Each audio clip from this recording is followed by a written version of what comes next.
Se está grabando la reunión. Cordial saludo, mi nombre es Marta Estupiñán. El día de hoy con mi compañero Carlos Corchuelo y Blanca vamos a abordar los temas planteados en la asignatura de ética profesional. Estos temas, vamos a abordar temas cruciales como son los dilemas que enfrentamos como futuros profesionales de la información. Nuestra profesión no es solo técnica, como dice la teoría, somos actores claves de la construcción de una sociedad más justa e informada. Para hacerlo práctico este ejercicio, plantearemos un dilema basado en la realidad colombiana, imaginando que la Universidad del Quindío recibe el archivo personal de un excomandante de un grupo armado, que ahora está en proceso de paz.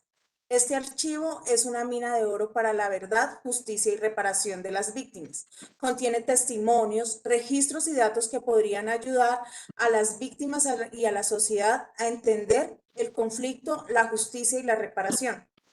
El dilema es este. ¿Debemos garantizar el acceso público e inmediato a todos los archivos en nombre del derecho a la verdad? ¿O debemos priorizar la protección de los datos sensibles de las personas mencionadas, restringiendo el acceso para evitar daños? Para analizarlo, vamos a escuchar dos perspectivas de nuestros compañeros que reflejan la atención central de nuestra profesión. Carlos, te escuchamos. Muchas gracias, compañera Marta. Bueno, yo creo que eh, debe haber como, desde mi punto de vista, debe haber como un acceso total a la información. O sea, la respuesta sería como priorizar ese acceso.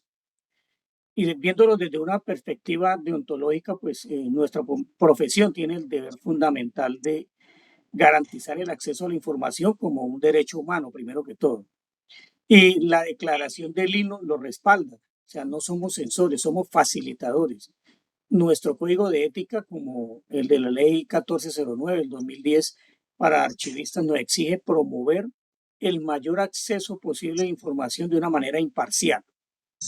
Ya viéndolo como en un segundo lugar, o si pensamos en el utilitarismo, debemos buscar el mayor bien para el mayor número de personas, perdón, como lo habíamos dicho en un video anterior.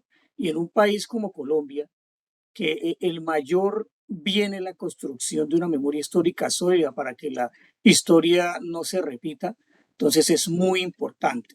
El filósofo Hans Jonas nos habla del principio de responsabilidad con las generaciones futuras y nuestra responsabilidad es asegurar que la evidencia que contiene este archivo sirva a la sociedad en su conjunto para sanar y para que no se repita esto, todo esto inconveniente y toda esta historia.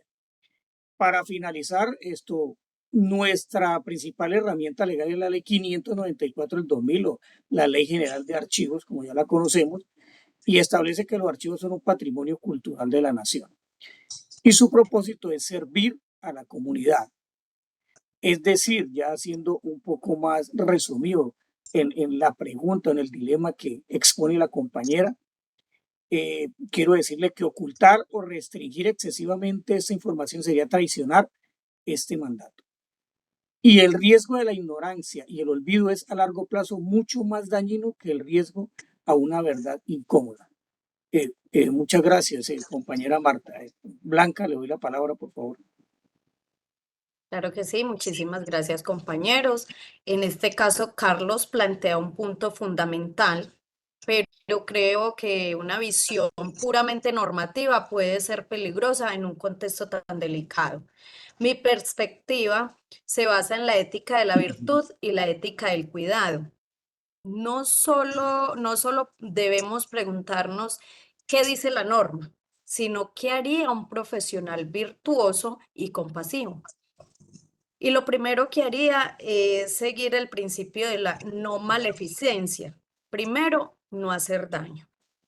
Publicar nombres, datos, testimonios sin un filtro adecuado puede revictimizar a las personas, poner en riesgo su seguridad, sabotear procesos de reconciliación y eso es pues muy delicado, ¿sí? La académica Teresa Ayuren habla de una praxis reflexiva donde debemos equilibrar el deber ser, que son las normas, el querer ser, que son nuestros valores, y el poder ser, que es la realidad del contexto.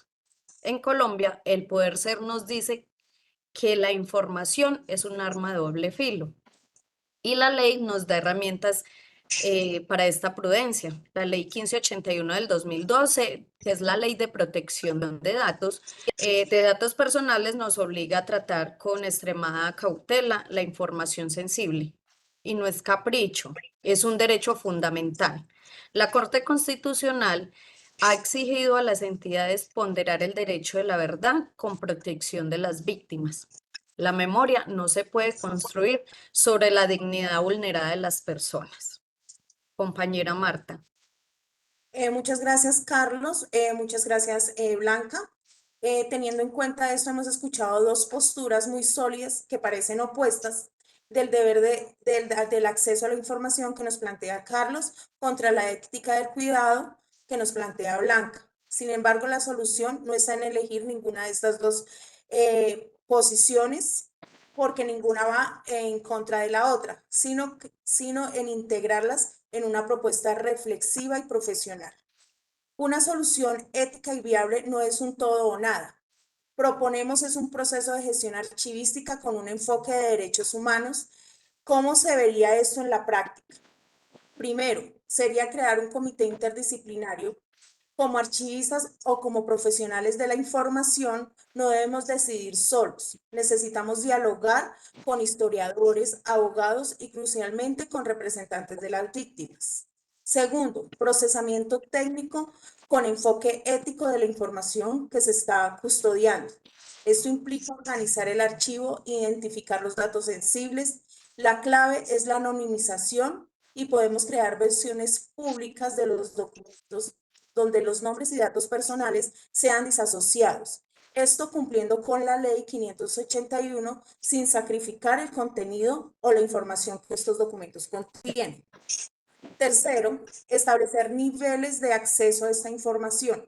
Esto permite un equilibrio y habría una versión abierta y anonimizada para el acceso al público en general y un acceso controlado de la información completa solo para investigadores acreditados o autoridades judiciales, bajo estrictos acuerdos de confidencialidad de la información.